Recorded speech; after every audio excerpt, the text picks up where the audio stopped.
नमस्कार, दर्श न्यूज़ देख रहे हैं आप और मैं हूं आपके साथ दक्षा प्रिया। प्रधानमंत्री नरेंद्र मोदी का आज 5 किलोमीटर लंबा रोड शो पटना में होने जा रहा है और उसको लेकर के पूरे बिहार की अगर बात कर ली जाए या बिहार की राजधानी पटना की बात कर ली जाए तो उसमें तैयारियां जो है वो दुरुस्त कर ली गई है। अब ऐसे में राष्ट्रीय जनता दल हो या महागठबंधन हो, उनकी ओर से खूब निशाना साधा जा रहा है प्रधानमंत्री नरेंद्र मोदी के बिहार दौरे को लेकर। यहां तक कि विशेष राज्य के दर्जे की मांग पूरा का पूरा महागठबंधन कर रहा है। आज आरजेडी कार्यालय में एक बड़ी प्रेस वार्ता रखी गई जिसमें महागठबंधन के लोग मौजूद थे और इसमें जो है विशेष राज्य के दर्जे की मांग तो रखी ही गई। प्रधानमंत्री नरेंद्र मोदी के दौरे को लेकर के जमकर उन्होंने निशाना साधा है। इसके साथ साथ बिहार में बढ़ते अपराध को भी लेकर के क्या कुछ कहते नजर आए हैं महागठबंधन के नेता, आइए आपको सुनाते हैं। प्रश्न की शक्ल में नहीं, गुजारिश की शक्ल में कि प्रधानमंत्री जी विशेष राज्य का दर्जा बिहार खैरात में नहीं मांग रहा है। बिहार के नक्शे को देखिए, औपनिवेशिक शासनकाल से हमारी अवस्थिति को देखिए। विशेष राज्य के दर्जे के बगैर बिहार की जो समावेशी विकास की कल्पना हम करना चाहते हैं वो नहीं हो पाता। आप कहते हैं, आपके लोग कहते हैं कि नहीं, अब नए फाइनेंस कमीशन के हिसाब से ये नहीं हो सकता, किसे मूर्ख बना रहे हैं। ये एग्जीक्यूटिव डिसीजन था और एक एग्जीक्यूटिव डिसीजन से पैरामीटर बदले जा सकते हैं। अगर बिहार के साथ ईमानदारी से आपको खड़ा होना है, उम्मीद है आप इस पर बात करेंगे। तीसरी चीज, माननीय प्रधानमंत्री जी, महागठबंधन जब तेजस्वी जी के नेतृत्व में सरकार में शामिल था तो जातिगत सर्वेक्षण हुआ, उसके आधार पर आरक्षण का दायरा बढ़ा। प्रॉक्सी तरीके से किसने कहां कोर्ट में क्या अवरोध उत्पन्न किए, सब आपके हाथ में है प्रधानमंत्री जी। इसको 9वीं अनुसूची में डालिए और जो बढ़े हुए आरक्षण का दायरा है उसको विवाद से बचाइए। रिलक्टेंटली ही सही, डगमगाते हुए सही, आज आप रास्ते पे आए। ऑपरेशन सिंदूर से पूर्व आपने कहा कि जातिगत जनगणना होगी। नेता प्रतिपक्ष बार बार कह रहे हैं, तेजस्वी जी हम अलर्ट मोड पे, टाइमलाइन बताइए, क्योंकि बहुत सारी चीजें इससे जुड़ी हुई है। वुमेन रिजर्वेशन जुड़ा है, रिजर्वेशन विद इन रिजर्वेशन जुड़ा है, सेंसस के साथ डिलिमिटेशन है और डिलिमिटेशन के बाद आनुपातिक प्रतिनिधित्व बढ़ने की बात है, आरक्षण का दायरा बढ़ने की बात है और निजी क्षेत्रों में आरक्षण की बात है। तो ये सारी चीजें, मेरा मानना है कि प्रधानमंत्री जी बिहार आए तो रिटॉरिक से आगे बढ़ करके आपको आगे बढ़ना होगा। एक आखिरी चीज कह करके मैं फिर अपने बाकी साथियों को सौंपूंगा, सब लोग संक्षेप में आपके समक्ष रखेंगे। बिहार को ईर्ष्या किसी राज्य से नहीं है, बिहार को पीड़ा है। बिहार गुजरात की तरह बनना चाहता है आर्थिक रूप से, हालांकि बहुत सारी मसले हैं। बिहार की तरक्की के लिए प्रधानमंत्री जी को वही नजर चाहिए जिस नजर से गुजरात को आज तक एड्रेस किया गया है।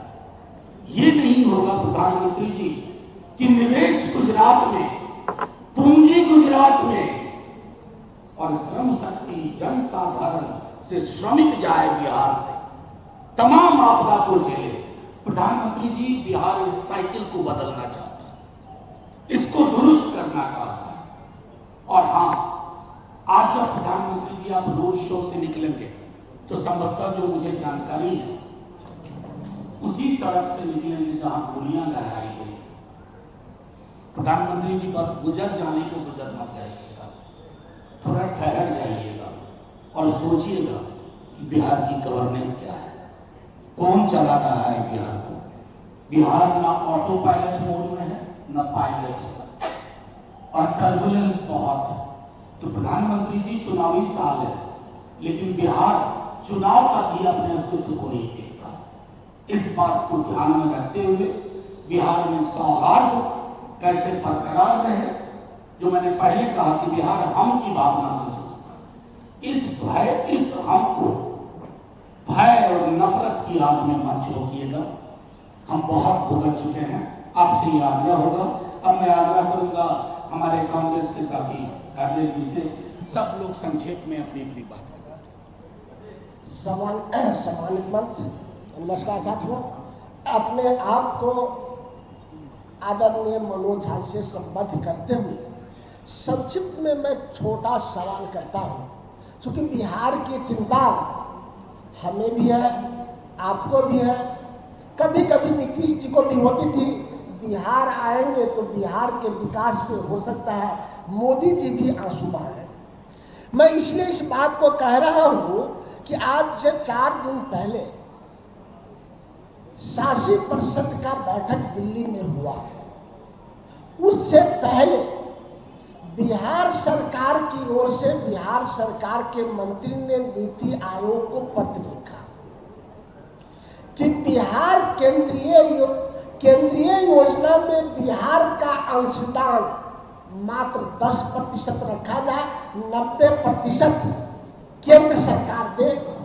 चूंकि पहले भी 75% से लेकर 90% तक अंशदान भारत सरकार देती थी, लेकिन वर्तमान सरकार ने 60-40 कर दी है और कई योजनाओं में तो 50-50 कर दी है, जिसके कारण 21 विभाग जो भारत सरकार से सीधा संबंध रखता है उसका कार्य अधूरा है। अगर आप 90% अंशदान नहीं देते हैं तो बिहार अपने विकास का अल्पकालीन, मध्यकालीन और दीर्घकालीन लक्ष्य को पूरा नहीं करेगा। ये पत्र लिखे, लेकिन मुख्यमंत्री जी पत्र तो लिखे, दिल्ली में रह के उस बैठक में नहीं गए। क्या मतलब है भाई? क्यों पीएम से आपको डर लगता है? ठीक है, आप वहां गए, एनडीए के बैठक में शामिल हुए, विकास की बैठक से आप दूर रहे। चलिए, प्रधानमंत्री जी आ रहे हैं, आपकी मुलाकात होगी, आप प्रधानमंत्री से यही बात सीधा कह दीजिए कि अगर आप 90% अंशदान नहीं देते हैं तो बिहार का विकास रुक जाएगा। अगर नहीं देते हैं तो नीतीश कुमार जी आप क्या करेंगे? क्योंकि आप जानते हैं कि आपने विशेष राज्य की दर्जे की मांग को छोड़ दिया है, विशेष पैकेज भी छोड़ दिया है। फिर बिहार विकास कैसे करेगा?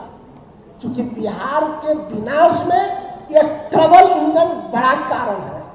नरेंद्र मोदी जी आते हैं, बड़ी बड़ी बात करते हैं, सिर्फ हम इतना ही 5 और छोटे छोटे सवाल हैं कि नरेंद्र मोदी जी इससे पहले आप आए थे, जितने योजनाओं की घोषणा की थी, 1.25 लाख करोड़ की बोली लगाई थी, क्या वो सब पैसे धरातल पे उतरे? नहीं। स्वास्थ्य पे आपने जितनी बड़ी बड़ी बात की, यहाँ तक कि आपने दरभंगा में एम्स भी खोल दिया। हो सकता है उसमें मंगल पांडे का इलाज हुआ हो, बाकी का इलाज तो अब तक नहीं हुआ है। आप उद्योग के बारे में आप बोले थे कि चंपारण के चीनी मिल से चीनी बनेगी, हम उससे चाय पिएंगे। कौन सा चीनी मिल से आप चाय पी रहे हैं? पलायन के बारे में आपने देखा किस कतार में लोग बच्चे लगे हुए विदेश बाहर जाने को। किसानों की आय दुगुनी की बात तो आप किए थे, कहाँ है?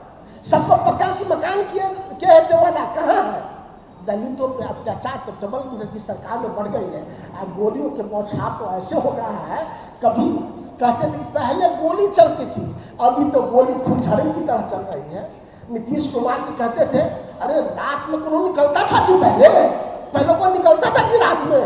ठीक कह रहा हूँ कि रात में तो छोटा आपको कभी कभी निकलता था, लेकिन उनके राज में पटना के हाट हृदय, बोर्डिंग रोड चौराहा, डाक बंगला, बेली रोड जिसको हम जवाहर नेहरू रोड कहते हैं, वहां तरतरा के बोली एक दिन नहीं लगातार चलता है। उसी पे आज प्रधानमंत्री जी आएंगे, नीतीश कुमार जी आपसे आग्रह करते हैं उनकी सुरक्षा का ख्याल आप रखेंगे। धन्यवाद। शुक्रिया राजेश जी। अब मैं सीपीआई के साथी से आग्रह करूंगा और बस ये आग्रह होगा बाकी साथियों से कि जो चीजें कह दी गई हैं उसे दोहराया ना जाए। मनोज जी ने तो संपूर्ण संदर्भ को उन्होंने व्यक्त किया है। प्रधानमंत्री बिहार आ रहे हैं और उनका स्वागत है, लेकिन बिहार के लंबित जो सवाल हैं उसके प्रति वो चुप्पी तोड़े। बिहार में मजदूरी और मानदेय का महाघोटाला हो रहा है और आप आपको आश्चर्य होगा, मैं आप लोगों के माध्यम से कहना चाहूंगा कि 245 रुपए में मिट्टी काटने और मिट्टी ढोने का एक मजदूर प्रधानमंत्री हमारे सामने उपस्थित कर दे और बिहार के चीफ मिनिस्टर हमारे सामने उपस्थित कर दे, तो मैं मानूंगा कि सचमुच में आप देश की जमीन पर खड़ा होकर राजनीति कर रहे हैं। मनरेगा मजदूरों को मात्र 245 रुपए दिन भर की मजदूरी मिलती है। रसोईया को 1650 रुपए में महीना भर काम लिया जाता है। आशा बहनों को 3 से 4 हजार रुपए महीना भर में मिलता है। आंगनबाड़ी सेविका को 45 से 7 हजार रुपया मिलता है और ये संपूर्ण देश में सबसे कम है। तो ये चुप्पी आपको तोड़ना पड़ेगा। जीविका कैडर को मासिक मानदेय नहीं मिलता है। यहाँ तक कि सबसे जरूरी काम हमारे समाज में सैनिटेशन वर्कर करता है, सफाई मजदूर करता है। उन सफाई मजदूरों के प्रति हमारा दिल्ली की जो सरकार है कहीं से संवेदनशील नहीं है, जो सामाजिक तौर पर भी सबसे पिछड़ा है और आर्थिक तौर पर भी पिछड़ा हुआ है। तो ये एक बड़ा सवाल है। प्रधानमंत्री इस सवाल पर चुप्पी तोड़ेंगे। बिहार में महिलाएं कर्ज के फांस के बोझ तले करा रही हैं। हजारों हजार महिलाएं गांव छोड़ करके भाग रही हैं और ये माइक्रो फाइनेंस का लूट और दमन से पूरा बिहार परेशान है। 32% तक ब्याज लिया जा रहा है। मुझे लगता है कि प्रधानमंत्री को जरूर इस पर अपनी आवाज खोलना चाहिए, अपनी बात बतानी चाहिए देश के सामने। हमारे बिहार के साथ मैं मानता हूं कि सबसे बड़ी नाइंसाफी है कि देश का 7th oldest university Patna university आज भी केंद्रीय विश्वविद्यालय नहीं बना है। एक एक बिहारी के साथ मैं मानता हूं ये नाइंसाफी है। इस प्रश्न पर प्रधानमंत्री को बोलना चाहिए। 8 जिले के किसान कदवन जलाशय को लेकर के दशकों से संघर्ष कर रहे हैं। कल पूरे शाहबाद और भगत के 8 जिलों में किसानों ने धरना दिया कि कदवन जलाशय बनना चाहिए, लेकिन उस सवाल पर प्रधानमंत्री को अपनी चुप्पी तोड़नी चाहिए। मूल सवालों को उठाया और भारत के प्रधानमंत्री की बिहार संदर्भ में और चुनाव को लेकर यात्रा किया। उस संदर्भ में उन्होंने का सबसे सहमत होते हुए मैं कहना चाहूँगा कि बिहार वर्षों पहले आज है। बिहार की औद्योगिक विकास जमीन छू रहे हैं और नागरिक विकास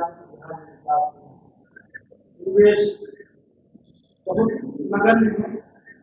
बिहार का सिटी रेशियो राष्ट्रीय सिटी रेशियो की अपेक्षा बहुत कम है। वहाँ 70% और 58%, यानी 100 रुपया जो बिहार के लोग बैंक में जमा करते हैं तो मात्र 58 रुपये का निवेश बिहार में, बाकी पैसा नहीं जाता। बिहार के पैसे से गुजरात और महाराष्ट्र कोई दूसरा बोझ नहीं है, पहले ही मदद उठा दी, लेकिन एक संतुलन होना चाहिए विकास में और नीतियां निर्धारित होनी चाहिए। तो केंद्र से लेकर राज्य सरकार के दायरे में आता है नीति आयोग की बड़ी भूमिका।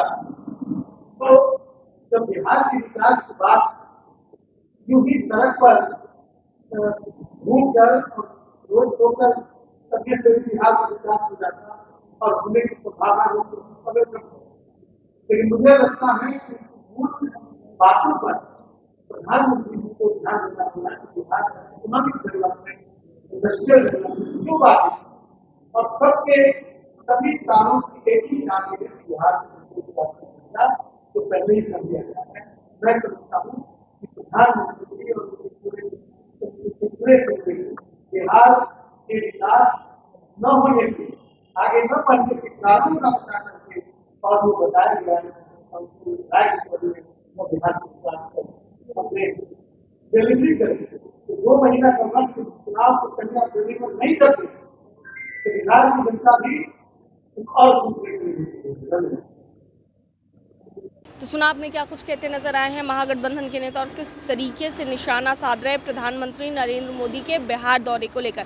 कैमरा पर्सन शशि के साथ मैं दक्षा प्रिया, दर्श न्यूज पटना।